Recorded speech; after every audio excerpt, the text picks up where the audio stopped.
కోడలి పిల్ల మీ మామయ్య వస్తున్నారు. ఇదిగో కోడలి పిల్ల మీ బావగారు వస్తున్నారే.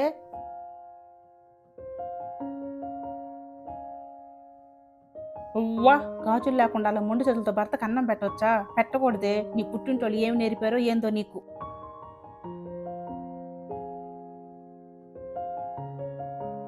रुको जरा सबर करो। ఇదిగో అమ్మాయి మీ మామయ్య వస్తున్నాడు, ఆ నైటీ మీద బయట వేసుకో. ఏంది నైటీ మీద చున్నీయా? దీని మీదకు షాప్ ఓడే ఇలేదు, ఇంకా మనం ఎందుకు వేసుకునేది? ఇవన్నీ కామనే అత్తయ్య, మీరేం పట్టించుకోకండి. ఇదిగో అమ్మాయి మీ పెద్ద మామయ్య గారు వస్తున్నారు. కానివ్వండి అత్తయ్య, వస్తే ఏంటి, ఇంకో చైర్ ఉంది కదా, కూర్చుంటాడులే. ఇదిగో అమ్మాయి, గాజులు లేకుండా అలా భర్తకు అన్నం పెట్టకూడదు తల్లి. అవునా? అయితే ఇప్పుడు గాజులు వేసుకొని వచ్చి అన్నం పెట్టేంత ఓపిక లేదు, కానీ మీరే పెట్టుకో తినేసేయండి. సమాధానం ఎంత క్లవర్గా చెప్పిందో.